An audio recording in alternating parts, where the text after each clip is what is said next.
Okay. All right. So, I don't know if everyone's like to sit in later on in the day. So, do you have that?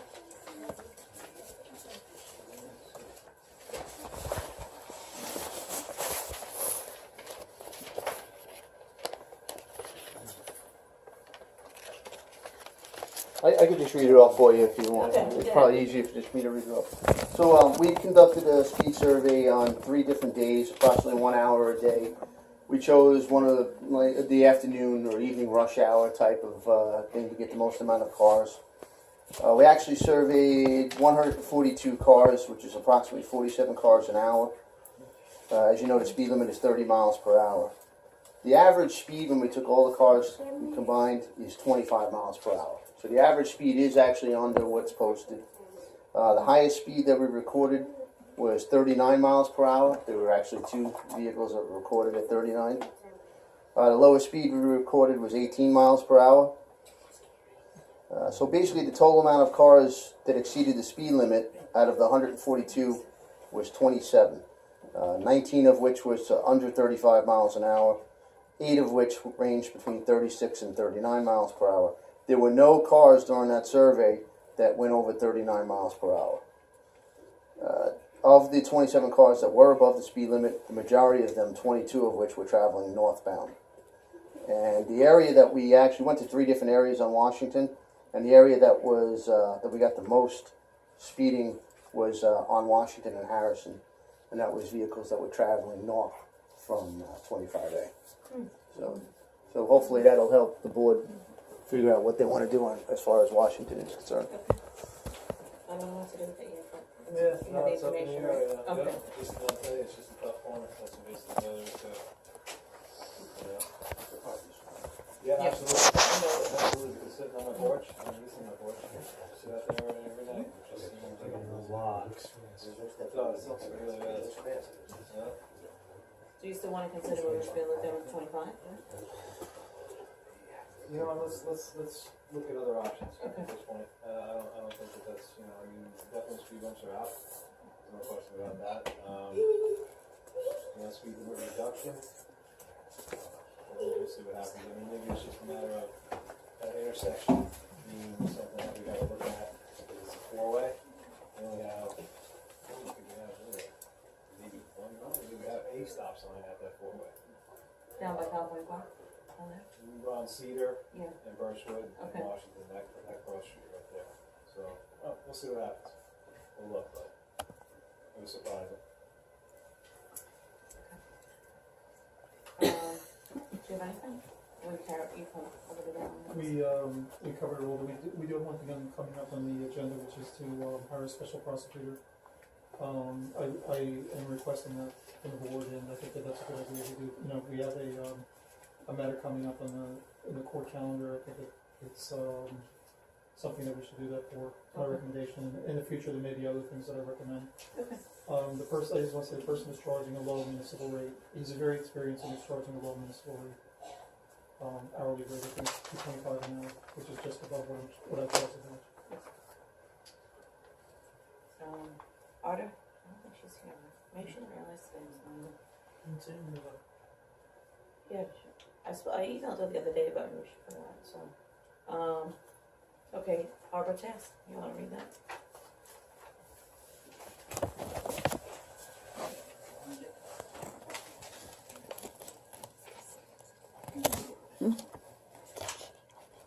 Okay.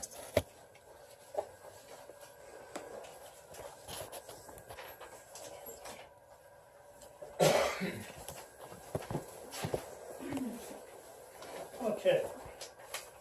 Harbor Task Force, report from the Harbor Commission representative, September 8, 2016. 1. A meeting of the commission was held on August 10th at the Town of Brookhaven's Annex Building in Port Jefferson. 2. All were present except the town's representative due to an emergency. 3. Jim Dunn represented the harbor master in the absence of Peter Strackus.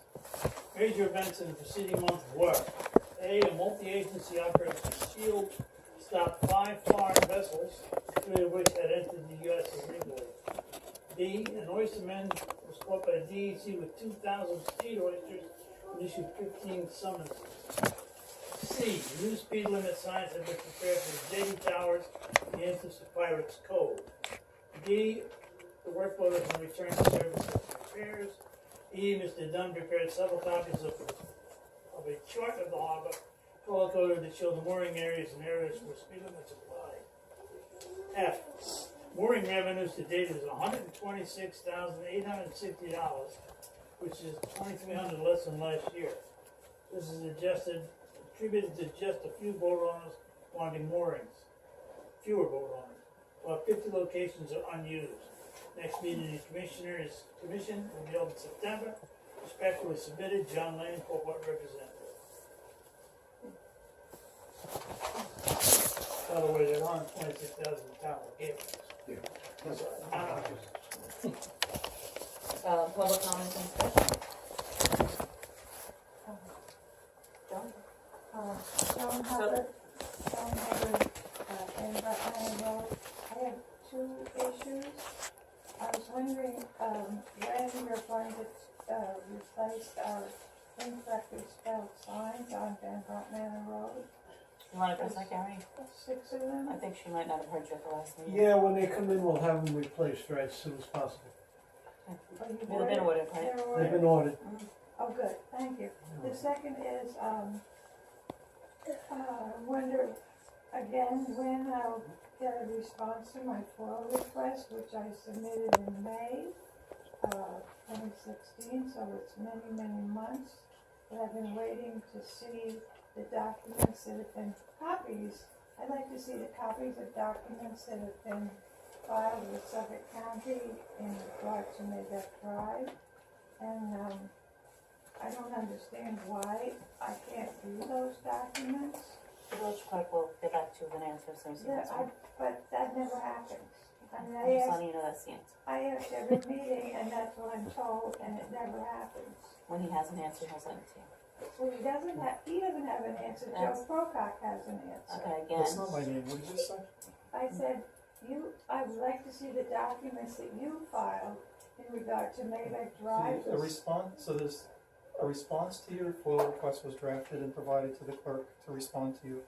I'm sure that you'll have it shortly, but you may have the copies that you asked for before you even have that response. It'll be very soon. I will get a response? Yes. Okay, thank you very much. you're welcome.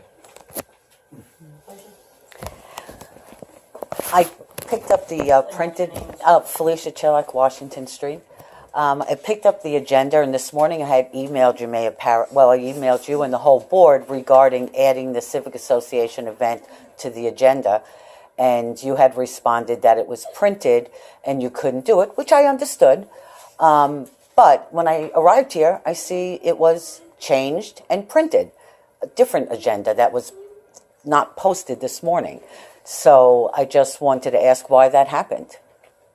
No, it was changed before your request came in. Okay. The one that was on the county website last night was a draft, and between last night and today, in your request, changes came. Okay. So this morning, the one that was printed, that you told me was printed, which was the old agenda? No, that's not what I told you. I said the agenda had been printed. Okay. Then I also have another question. Who authorized installing the signs on Van Brunt Manor that were misspelled? Authorized. Installing, why would we install signs that were misspelled? I did. Okay, and then my second part to that is the bill that is on our unpaid bills. Does that include the new order of signs, or who made the error? They No. did, or did we? I made the error. We made the error. Okay. Hang me, hang me. No, I'm just asking a question. Calm down. So we're gonna have to pay again, I guess, for Yes, new we signs. Okay, that's okay. Calm down. Right. Okay. Then my other point, there was discussion regarding, you could laugh like what was that line you always laugh? Why are you making faces at me? There was a discussion regarding getting a real estate broker's opinion on the increase in value for the dock. I would suggest hiring a certified appraiser who would give you a true value, not just an opinion, because I am a real estate agent, I could give you an opinion as well. But a licensed, certified appraiser can give you true value. Okay, thank you. You're welcome. My name is Sandy Bolsey. I live on Chestnut. I am very upset about the fire pit. The smoke comes directly across the park into my window. I have a lung condition. I was really ill the other night because the wind just blew right into our house. And, I apologize that you had to go through you that. know, Okay. but something has to be done about this because it affects my health. Okay. You picked the location, I think it was a good location. You had yourself and the commissioner. Yeah, I guess, I also, I'm sorry, Joe and I were talking about just walking up here. I can appreciate, you know, this question so much. We picked that site for other reasons, obviously. I don't know what our options are, because if you have these low conditions, I would assume in the summertime, your windows are all open, I guess? All the time because we So- have no air conditioning. Okay, well, I'm not sure, and maybe we can just kind of, I would welcome your input in that, because, you know, we would like to, and this is the reason we saw that, we would like to, as an overall guiding principle, upgrade the park area down there on both sides, and in doing so, create more community usage, family get-togethers and different things, because it's no longer a beach. So that was our guiding principle. And we've seen that, you know, people have had big family get-togethers there, and it's worked, but there's more that we could do. So the fire pit was, I think, a good idea, and that was a logical location for it. So now we would have to see, well, what would allow us to have a plan B? Would it be that we would alert you when you close your windows, or we would have to move it? But we don't Oh, come on. I'm not being No. facetious. I'm not being No. facetious. I'm just trying to say that I would welcome a discussion, Why not? because No. No, they're not adults. the fact is that we have fire pits down on the other side. People have fire pits in their front homes. We have fireplaces going. It has always been that we had wood burning in the village. In fact, I know you burn. The issue seems to be that it's now in the summertime, as opposed to other times during the year. And maybe that's, I certainly think. So I don't have a ready answer for you other than say I'm sorry it happened. And we'll look into it and not input, but bear in mind that, you know, this is a village-wide thing, and we want to try and make a lot of people happy. And so we want to take into consideration what you're saying and how it has the effect on you, but also to still have the fire pit.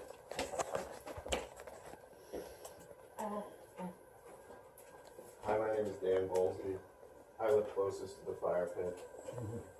And it's not a matter of whether it's coming in my windows or not. If I want to sit in my yard, there's no window to close. And I don't need anyone to tell me when I have to have my windows open or closed.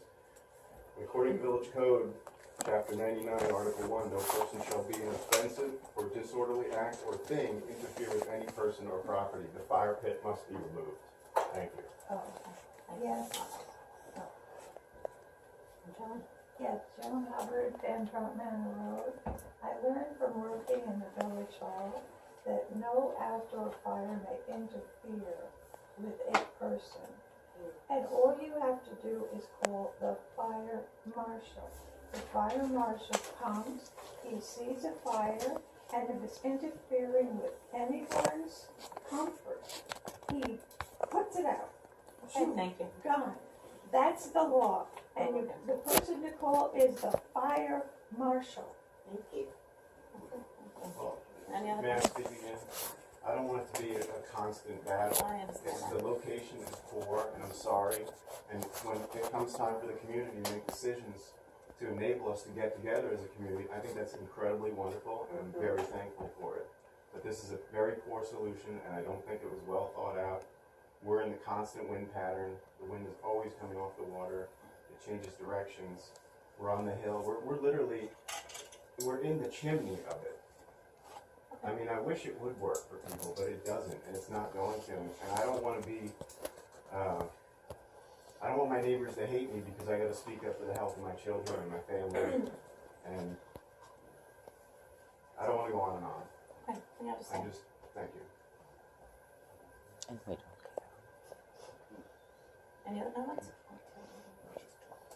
Gary? Yeah, Yes, say your name. Gary Garofano, 1491.